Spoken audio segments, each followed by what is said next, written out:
Hi everyone, Daljeet Peterson here from Astrolab 21, and welcome to Mutable Fire, the new and improved format, if you will. And as I explained in the previous video, in the introduction to this new direction, the first subject that I want to explore here on Mutable Fire is human design. Some of you may be familiar with it, some of you have never heard of it. It is a really incredibly rich, deep, complex in many ways system, but also has a very simple application to it. You may have heard, if you've heard anything about human design, you've probably heard strategy and authority. It reduces a formula, if you will, to following our strategy and our inner authority. This whole system is really based on how to live life as yourself, your true self, as opposed to living as what it calls your not self. And I think sadly most of us live as our not selves. We are conditioned by parents, by schools, by culture, to be what we're not, to fit into a system, a cultural system, that requires conformity over individuality. And, you know, as we say, there's no blame here. We're not blaming our parents. We're not blaming our teachers. It just is. This is life in a human culture. We get conditioned to play a role within that system, but it's not necessarily the life or the role we are by design supposed to live. Essentially, human design posits that we are designed actually to be individuals, to be unique individuals. And this is where it's very similar to astrology, where we talk about the birth chart as being our unique blueprint of our soul, right? We each have our own blueprint that's different from everyone else's, right? And that's the life we're supposed to lead, right? And that's what I've been teaching with astrology, right? Learn how to read this blueprint, this map, right? And learn to be the architect of your own destiny. Learn to use this map to navigate your life, which is something I've done to great effect, I think, with using astrology, which is why I'm such a big proponent of it as a tool. So human design is a similar map, but it adds many degrees of complexity. I don't want to say it's complex, although it is, but it synthesizes some other systems in a way that is really unique and I think is incredibly powerful, incredibly potent, and fundamental and probably necessary in order to navigate the world we're moving through here in 2024 and going through the rest of this decade and the rest of this century as we look forward to what's coming our way. So excited to share my understanding of this system, my process. As I said, I've been really deep diving into it for the last year. And so what I want to do with this video and this video series, this will be a multi-part series, similar to the way we did Blueprint of the Soul. And what I really want to do is, this is kind of a series of videos that I wish I had found a year ago, that really explains the mechanics of how this system works, particularly for someone coming from astrology to human design as a system, which will make it very practical, useful, and give us a fundamental, foundational understanding of how it works. That's always been my approach. That's how I've approached astrology. I've always thought of myself as a practical mystic, right? There's a part of my mind that is very mystical, very spiritual. That's the Sagittarius, the mutable fire. But then I'm also a Gemini sun, right, which gets into the practical in a way that wants to understand the system and how it works. And of course, this is a characteristic that is very succinctly defined in my human design as well. So lots of synchronicities. As I explored this system, I was just continually drawn into a lot of the resonances it had with what I've already known and studied, and I think the overlap is really quite elegant, and it's a word that I like to use when talking about astrology. I think astrology is very elegant as a system. Human design also has this rich elegance to it. It has an aesthetic quality that I find very appealing. And so I'm hoping to share that with you, my insights.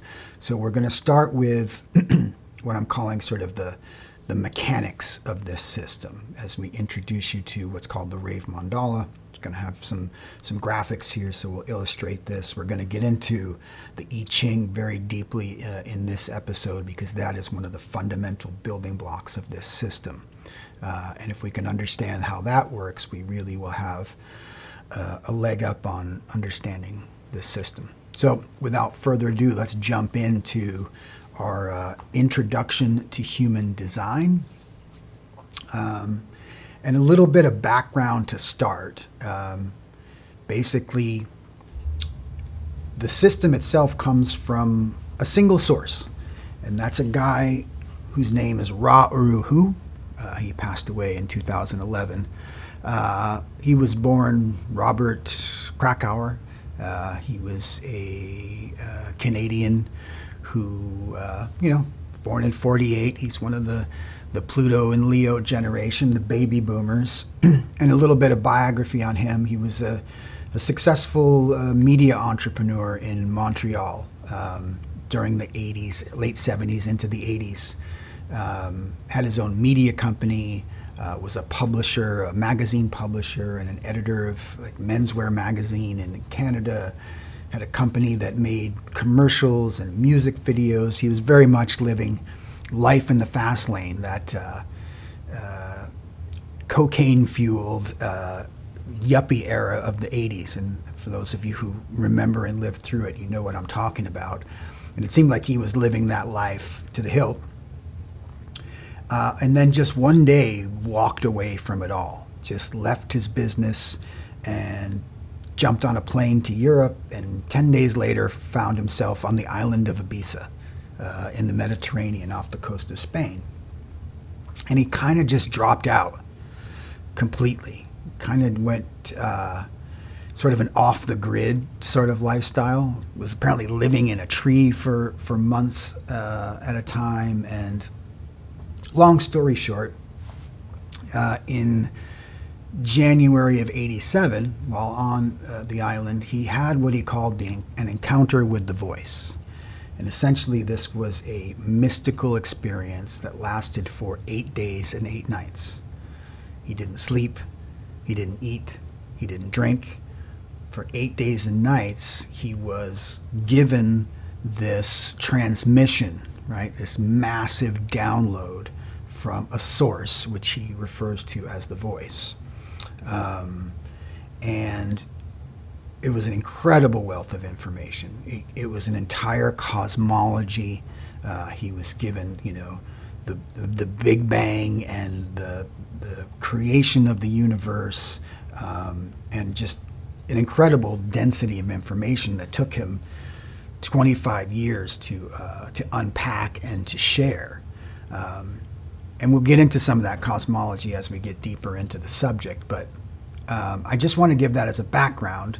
But really the most fundamental and practical thing he was given from this experience was the human design system and something called the Rave Mandala, which is what we're going to explore in this video. But I just wanted to sort of give you that caveat, the background, because this comes from a mystical experience, right? It's a transmission, and it comes through one person, one single source, which, for better or for worse, the entire system has the flavor or the personality of this one man, Ra-Uru Hu. I find him fascinating. I think he was a brilliant teacher and a very powerful channel for this information. Some find him very abrupt or abrasive or difficult or egocentric or whatever. And, in this photo here, this is actually a picture, a screen grab from him in a video. I think it's titled Encounter with the Voice. I'm going to put a link to that video in the description. You can see it for yourself. Very interesting account of the experience, which he calls a descent into madness.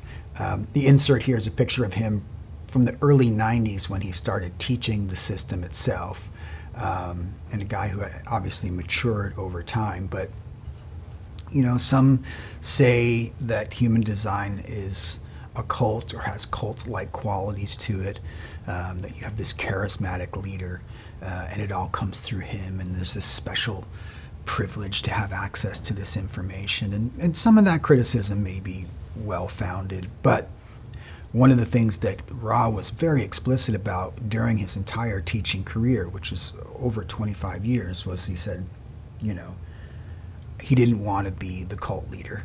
His whole thing was, don't believe me.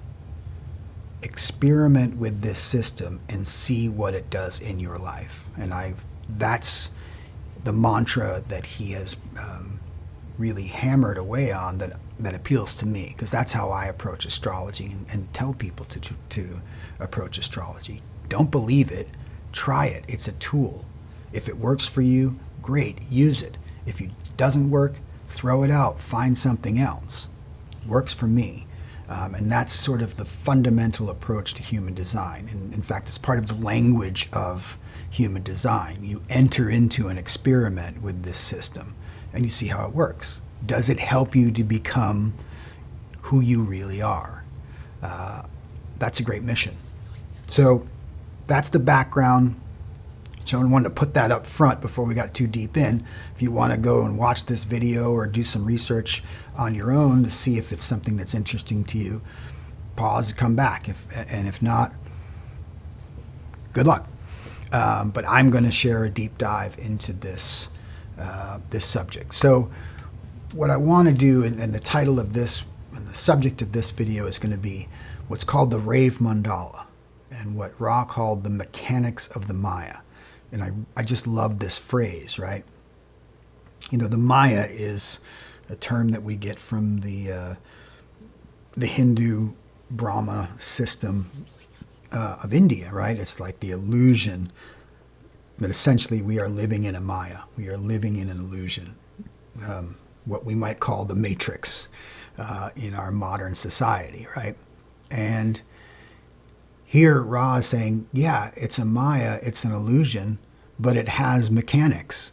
It has a practical way of navigating it.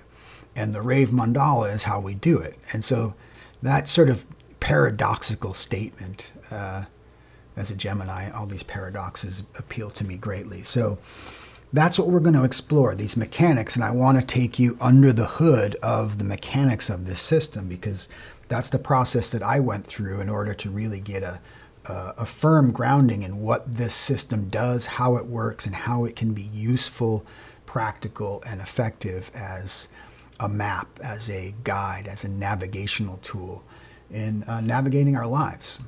So those familiar with the channel, we've got the zodiac here. This is a graphic that I used quite a lot in the Blueprint of the Soul series. If you haven't watched that, I encourage you to do it. It's probably the best content I've created heretofore, but something familiar to all of us with astrology, right? We've got the 12 signs of the zodiac. We've learned to start here at the 9 o'clock position and work our way counterclockwise around the wheel of the zodiac. And human design, it's really the first level of integration is astrology. It's an essential component within the synthesis of human design. But it's only one of several components. So in order to integrate the other pieces of this system, we got to make some room in our new wheel that we're building here. So what I'm going to do is I'm going to reduce the zodiac down to a little bit more manageable size. still the 12 signs, and we're still working around counterclockwise here from 9 o'clock around, from Aries all the way through Pisces. But we're going to make some room for a couple of new systems to integrate into our astrological framework. And first and foremost is the I Ching. And here I've mapped around these 64 hexagrams, these 64 graphic images which make up the I Ching. And if you're not familiar with the I Ching, it's an ancient Chinese Taoist system of divination. It's been codified in what's called the Book of Changes. And I'm going to explain it. We're going to do a sort of under the hood of how this system works, because it's essential to understanding the human design system. So we've got 64 what they're called hexagrams, right? And so a hexagram is an image that has 6 lines in it that are either broken or unbroken. And this gets into the concept, the Taoist concept of yin and yang, which is another topic that we've explored a lot when we talk about polarities in astrology, right? The yin and the yang essence, that all the fire and air signs have a yang quality, all the earth and water signs have a yin quality, and the polarities in each of the signs speaks to this concept of this duality, this binary of yin and yang. So we're going to explore that. Now I'm mapping out the numbers that are associated with each of these hexagrams, and they're numbered 1 through 64. And you'll see here, though, they're not going in a sequential order. There's a rather seemingly random distribution of these numbers around the wheel. But essentially what human design is doing is taking each of these hexagrams and creating what we would call a gate, right? So each of the gates goes around the wheel. We have 64 gates. And then that each gate is further divided into 6 lines. There is a section or a line for each of the 6 lines of each of the hexagrams. So this creates a very interesting new way of dividing up the wheel of the zodiac in a way that is much different than we may be familiar with in astrology. And one of the things that happens by dividing the 360 degrees of the zodiac by 64 gates is that you get each gate being 5.625 degrees of zodiacal arc, if you will. And this is something that's, when I first came into human design, it was like, kind of struck me as difficult. Like, one of the things I love about astrology is there's that sort of mathematical simplicity and elegance to it, right? You've got 12 signs, each 30 degrees that fit perfectly in the zodiac. All of the aspects are sort of whole numbers, 30, 60, 90, 120, the major aspects, if you will. And so there's that beautiful elegance of, 2 polarities, 3 modalities, 4 signs. And so when we get into human design, when we start to take this 64-based system into 360 degrees, we end up with fractions. And it always reminds me, one of my neighbors in LA had a bumper sticker that said, 4 out of 3 of Americans have trouble with fractions. So I thought, that's how I felt when I first came to this. So we've got fractions we're going to deal with, and it's something we just have to accept. It's not really a big impediment to really how the system works, but it is something to have to grapple with. So one of the things that I thought was interesting is I was like, okay, how does this work, right?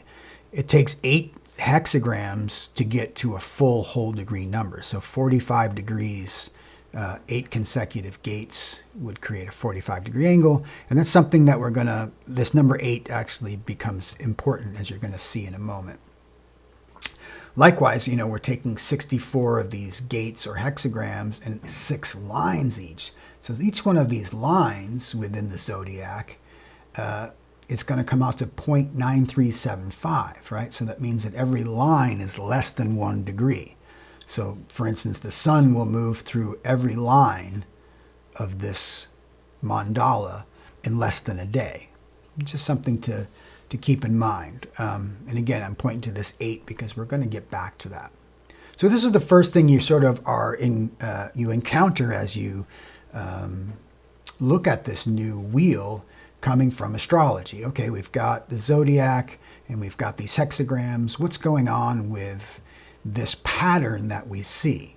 And as I mentioned, they're not in sequential number. And the numbers to the gates, which match the numbers of the hexagrams, this actually comes from something called the King Wen sequence. And this is a famous Chinese scholar, I think in about 500 BC.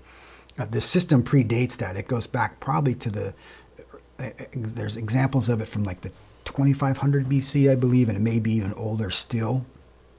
But this King Wen sequence is where he kind of put all the hexagrams in an order, in a sequence, which has a meaning unto itself. It's one way of organizing them. The way this mandala works actually may predate that. It's just a different way of organizing it. So it's another thing you encounter, and certainly I was a little befuddled by it as I sort of approached this, is like trying to make sense of why these hexagrams are arranged in the way they are on the wheel. So we're going to really get into why that is. Because the first thing you notice is, hexagram 1 is up here in the middle degrees of Scorpio. And that sort of, I was like, well, why is it starting there? And what is the pattern here? So we look at 1 and it's like, okay, well, where's the second hexagram? Okay, oh, it's over here in the exact opposite part of the zodiac in Taurus. And I see, okay, this is 6 solid lines. This is 6 broken lines. Oh, is that, maybe there's the pattern. Okay, where's the third gate or hexagram? Oh, where is it? Can't even see it. Oh, it's over here. Okay, it's over here on the cusp between the end of Aries and the beginning of Taurus. Okay, is 4 up here on this cusp? Nope, it's down here in the middle of Leo. Okay, and then where's the 5th one? Oh, it's up here. So it's clear right away that that's not the pattern. We're not going to follow these in the numerical sequence from 1 to 64. There's something else going on here, and it's actually much more interesting and profound in many ways, as we're going to learn. So essentially, what we have to do is break down these hexagrams. What are they? What's going on with the hexagrams? Right? There's these 6 lines, and they're either broken or unbroken. And this gets into the Taoist philosophy of the Tao, of the yin-yang, right? So the solid lines are representing yang, or yang, which is the sort of male principle. It's the idea of creativity. It's the idea of spirit. It's the idea of an outward moving expressive force, right? And that gets represented in the famous symbol of the yin-yang by that upward moving white half of the circle. Then there's the yin side, which is represented by the broken line. And this is the downward moving black part of the circle. And of course, at the heart of each of these is the opposite. And encoded in this symbol is really the essence of Taoism and this philosophy that everything in the manifest universe is created of some combination of these two forces, yin and yang, right? And this is the basic binary, and that's key. This is a binary system, not unlike our modern computer system. All computation is a binary system, 0 or 1, yin or yang.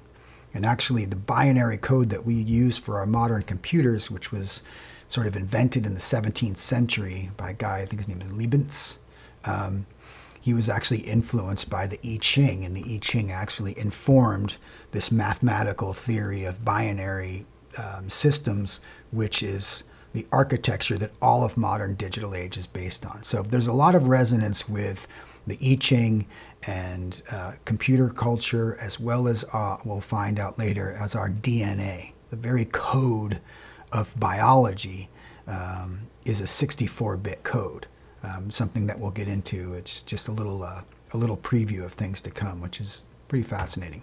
But back to this yin-yang binary. So everything in the universe comes from yin and yang. And we can further then take what we can call these binary pairs. So we could take two yang lines and stack them on top of each other, and we would call this elder yang. Or we could take two yin lines, stack them on top of each other, and we call this elder yin. Now we could also take a yang and a yin line, yang on top of yin, and we'll call that younger yang. That's what they call it in the philosophy of Taoism. And then we can go yin yang, and that's younger yin. So from this primary binary pair, we can create these four couplets, if you will, these four pairs of pairs. And these are known as the four faces of God within the I Ching cosmology. Now, the next step is we can create what are called trigrams. And this is really the essence and the building blocks of the entire I Ching hexagram system. So for instance, we could take elder yin and we could push up a third yin line. And then we get this trigram, which is yin, yin, yin. And something you want to learn as we look at hexagrams or trigrams, they always are read from the bottom up, right? So this would be the first line, second line, third line, always reading bottom up. And that's something we'll learn to do. Now, so here's one way of doing a trigram. We could also have put a yang on top of there, and then we'd have yin, yin, yang, a different variation. So there's two variations of this coupling. We could do the same with this younger yin. We could put a yin on top of it and get another unique, a third unique combination, yang, yin, yin, or it could be yang, yin, yang, right? We do this with all four of these pairs. Elder yang could become yang, yang, yang, or it could become yang, yang, yin, and the younger yang can become yin, yang, yang, or yin, yang, yin, which sounds like a lot of crazy stuff, but there's four unique pairs that are different, right? Or the other combination. So from the 2, we got 4, and from the 4, we got 8. This is how binary code works, 2 to 4 to 8, right? And essentially that's what we have. These are the 8 trigrams that are the building blocks of this whole system. So each of these is unique. And something that you can see already right away, that they're mirror images of each other.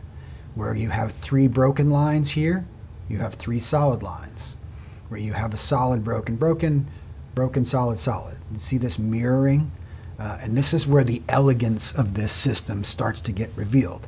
And each of these trigrams has a name and a quality associated with it, as we're going to explore here in a second. And basically, everything that comes from yin and yang, the manifested creation, expresses itself through these energy types. So we go from 2 to 4, we go from 4 to 8, and this 8 will give us 64. So this is the fundamental building block of the I Ching. And it's a lot of information. It's kind of the way we sort of had to understand the elements to understand the zodiac, but trust me, this will pay off if we put the time in to understand this at this foundational level. So now let's go back to this Rave Mandala here with that understanding, and let's see how these hexagrams are sequenced, because there is a very specific sequencing to them. And so let's start back with the first hexagram here, number 1, up here in the middle of Scorpio. And let's actually look at just the first 8. And remember I said there's something that 8 hexagrams will create a 45-degree arc. And that's exactly what we have here in these first 8 sequences. And there's something very specific about how they are constructed. And essentially, let's talk about the first trigram. The first trigram is called heaven. And it's built of 3 solid yang lines. This is pure yang. This is pure expression of creativity. This is spirit, right? And so if we look at this first hexagram, well, we see it's essentially just two heaven trigrams stacked on top of each other, right? And we start to look at the hexagrams now as two stacked trigrams, as if there is like a denominator and a numerator, right? And we could read this hexagram as heaven over heaven, which is the way it's often described. So therefore, the first hexagram is called the creative, heaven over heaven. And this is pure yang, right? This is all solid yang lines. This has a certain quality to it. And as we'll learn, each of the hexagrams visually has a sort of imagistic message to it. It conveys an image just by its graphic representation. Each one of these 64 is a unique picture graph, right? And so the meaning is encoded visually in the lines as well as verbally in the descriptions that the I Ching provides. So that's number one. Okay, so now we look at this next one in the series as we're going to follow the zodiac around in a counterclockwise motion, right? If we look at 43, what we see is, oh, here is a different stacking on top. And what it is the second trigram. The second trigram is known as lake. And it's a yang, yang, yin, right? And if we look at 43, well, it is lake stacked over heaven. We would interpret this as lake over heaven. And this is given the descriptor breakthrough. And again, you can start to get a sense of how, at a very fundamental level, these hexagrams are built and the meaning encoded within them. Now, the next trigram in the series is known as fire. And this is a yang, yin, yang trigram, right? And if we look at the next hexagram in the series, 14, we see that it is fire over heaven, right? This one is called possession in great measure. And you can just visualize what is the idea of fire over heaven, right? It's very powerful, fire in the sky. You think of, a god, the god of fire. It's like Promethean, Prometheus bringing fire from the sky. Possession in great measure. Being able to possess fire is very powerful. And this is a very powerful pictogram. If you look at how solid this is with that one broken line in there, like what's contained in that space, you start to see these things visually. It's very evocative. So we're seeing, you can see there's a pattern unfolding here. So in each of these three, and we're going to find out in all 8 of these first hexagrams, the bottom hexagram is always going to be heaven. And then we're stacking a different trigram on top of it. So let's keep moving here, and let's bring in the 4th trigram, which is called thunder, right? This is yang, yin, yin.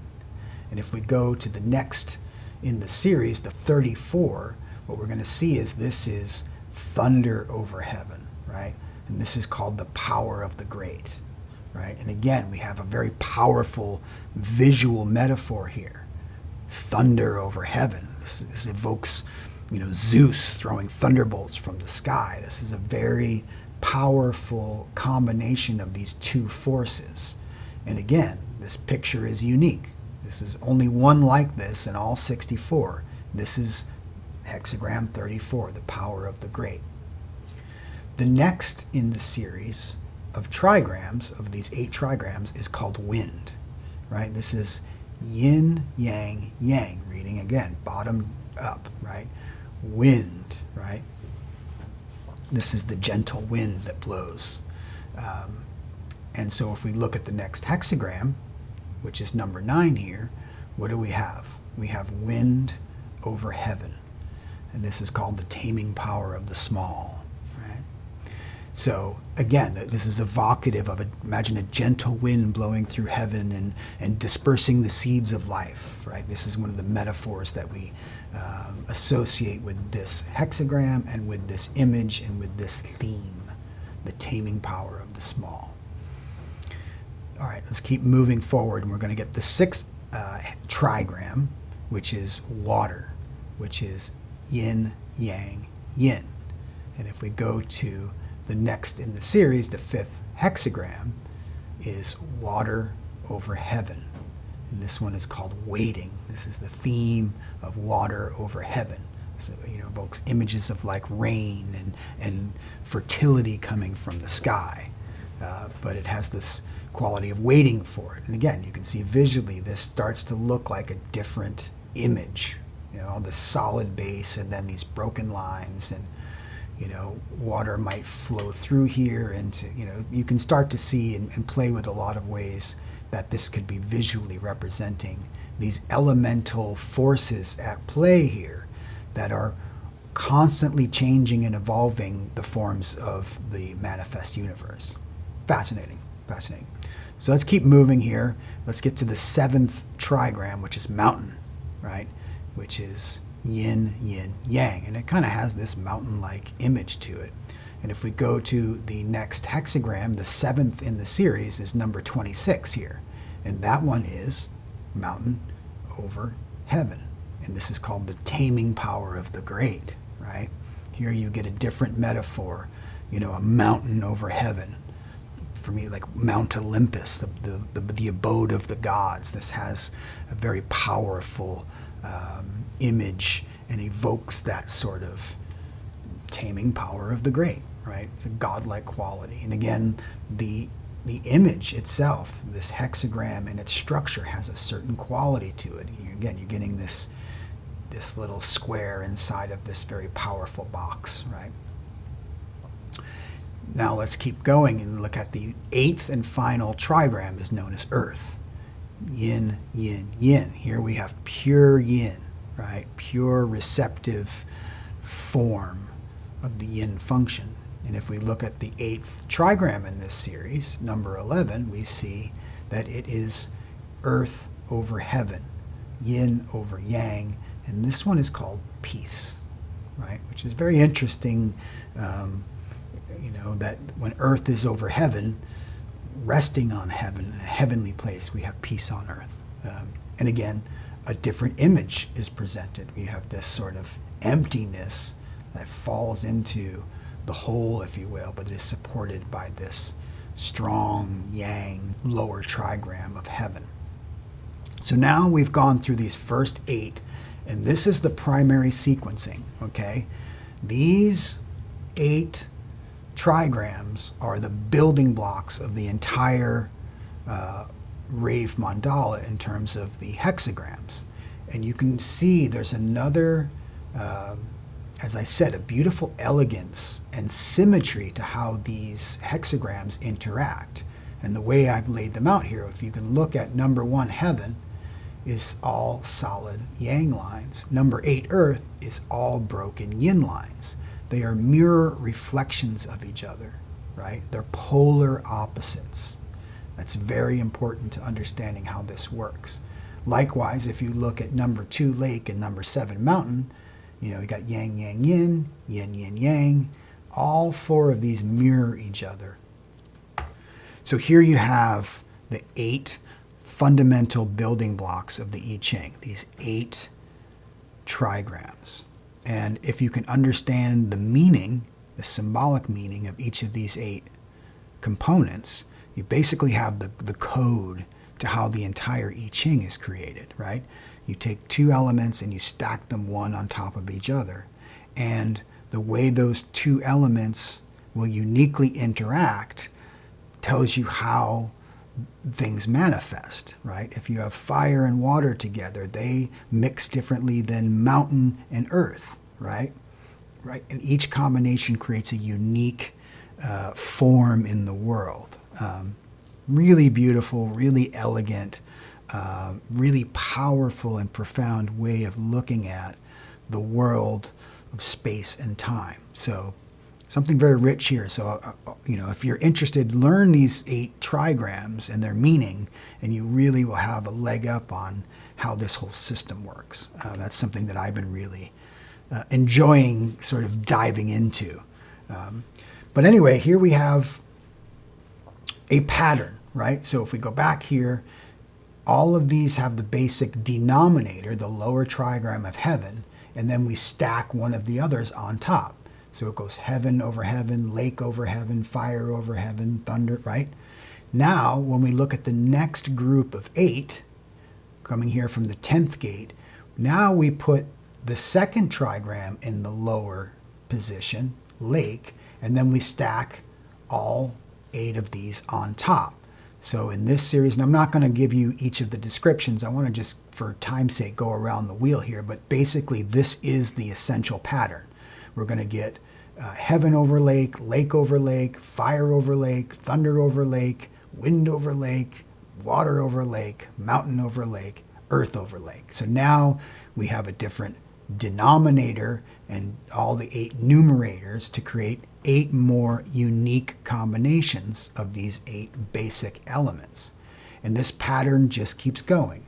So now we get to the third grouping, or the third trigram becomes the bottom or lower trigram, and we stack all 8 on top to get 8 more. Next group of 8 does the same thing, and thunder becomes the denominator. But here, when we get to the second gate, opposite of 1, I want to notice something happening here. We don't go to wind as the denominator. We don't go heaven over wind. Here we have an inversion, a flipping of the process. Here at number 2, we go back to earth. And we go earth over earth, right? And then we go mountain over earth, water over earth, wind over earth. So the process flips or inverts for the second hemisphere of the wheel. Now we'll go for the next grouping. We put mountain on the bottom. We go earth over mountain, mountain over mountain, water over mountain, and so on. So the process goes this way through the trigrams. And this process repeats. We get water as the denominator, and then finally we get wind as the denominator. So once we've gone all the way around the wheel, we've used these 8 building blocks in a very specific pattern that creates 64 unique hexagrams, and we've divided the wheel into half, so to speak, where if you look at now, the very first line of all of the first half are all going to be yang lines. They're all solid. So we could say that's almost like a yang hemisphere. And then from the second half, the very bottom line of all of these are all broken yin lines. So this is the yin hemisphere. So it's another way that this elegance is broken down. The other thing to become aware of is that each of the opposites, these polarity pairs, are mirror opposites of each other. In the same way that the trigrams mirror each other, by putting them in this sequence, 1 is the mirror of 2, right? And the opposite side, all solid, all broken, right? If you look at the next one, 23, this is all broken except the top is solid. If you look at the next one here, this is all solid except the top is broken, right? Every polarity pair is a mirror image of each other. And this is very elegant. And this is why these hexagrams are arranged as they are, not in the numerical sequence, but actually in a polarity sequence. And this really gets into the heart of one of the profound features of this system. So essentially, we've got 2 hemispheres and we've got these 8 quadrants. And this is a way that the ancients have arranged them in this way. This is a grid format of how this works. You take the lower trigram on this column, you take the upper trigram on this column, and this is exactly what we just looked at. These 8 8-fold sequences makes up the entire 64 grid. And this way of arranging them in these binary polarity pairs does date back to antiquity. It's not new in that sense. It's a way that the ancient Chinese and the Taoist tradition has always sought to use this arrangement and this sequence in a very different and I would say magical way. And here we are entering the year of the dragon. So dragon mythology very front and center in the ancient Taoist traditions. So now we've sort of broken down the wheel a little bit in a way that's a little more digestible. We can say, oh, each of these 8, they're not technically quadrants, but 8, slices, 8 sections of 45 degrees each represents a base trigram.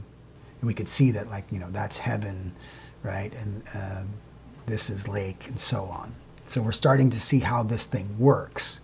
The other thing that's interesting in terms of where each of these 8 sequences start is that aligns with something more familiar to us if we're coming from astrology or from a sort of solar calendar.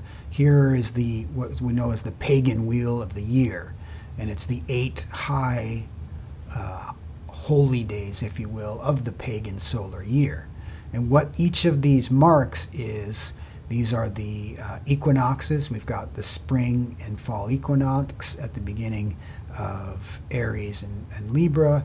We've got the solstices at Cancer and Capricorn, and then the midpoints between. And these are considered very prominent, the 8 prominent points. So this was one of the first things that I was like, oh, okay, well, at least this first gate is pointing to Samhain, and maybe that's why it starts with 1. And it is and it isn't.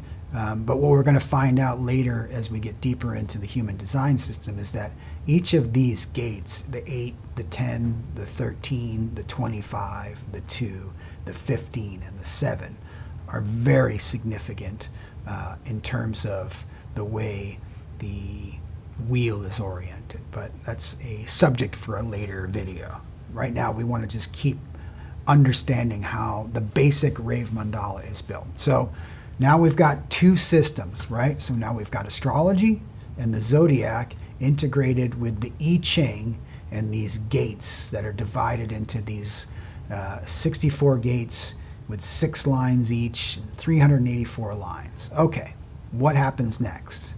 Well, next is where really I think the magic happens. This is where we start to introduce the concept of the body graph. And this is a look at a blank body graph. You know, what's going on here, right? And it's like, whoa, this is kind of cool, kind of trippy.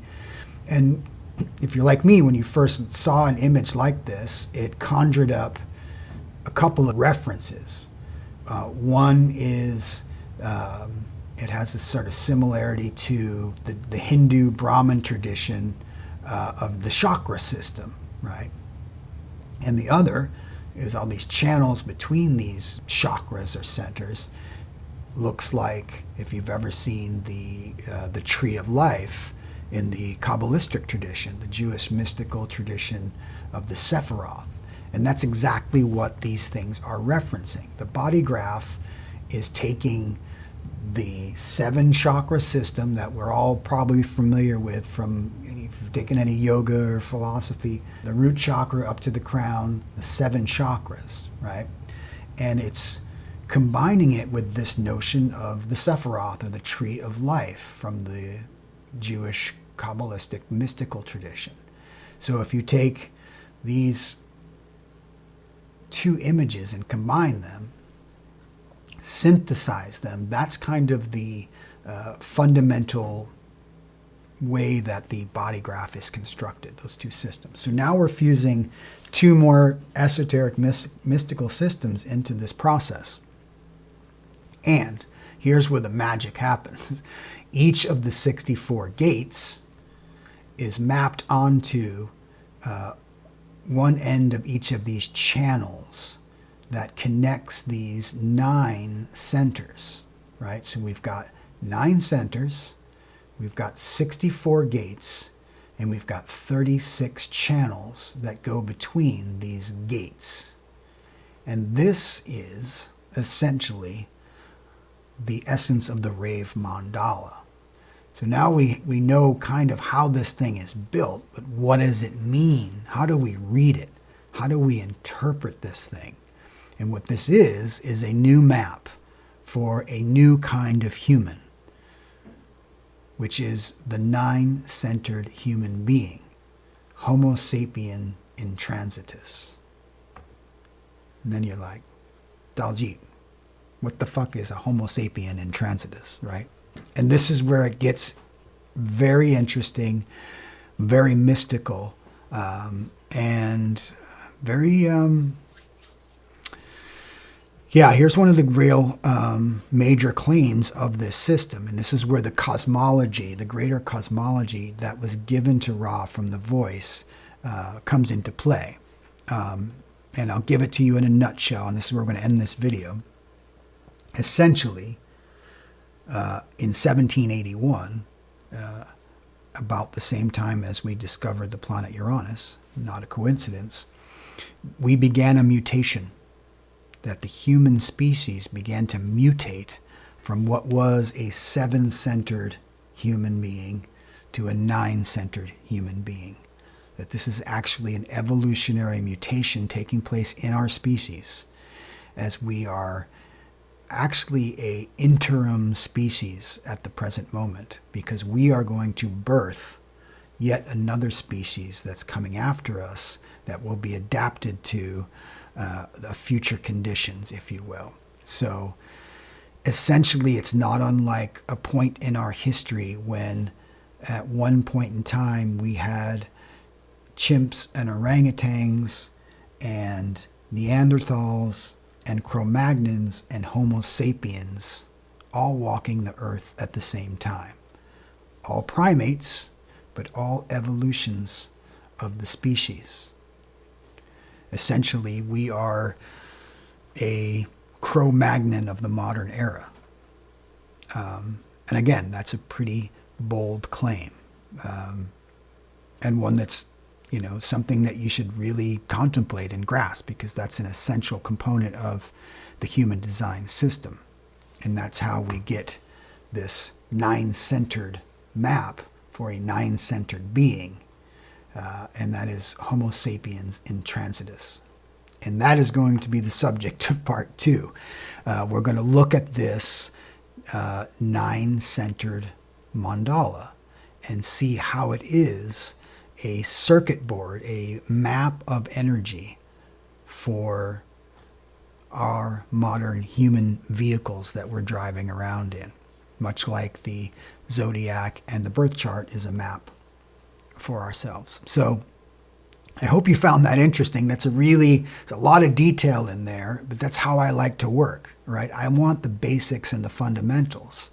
So I'm kind of creating the video that I wish I had encountered a year ago that explained all this. And that's how I'm going to present this series to you. This is sort of the result of my investigation into human design, what I've discovered, and I'm laying out the information in the way that I think is best to approach it from the foundation upward, right? And I haven't even mentioned some of the key buzzwords of human design, strategy and authority. And that will come later, because I think it's more important to understand the foundation first.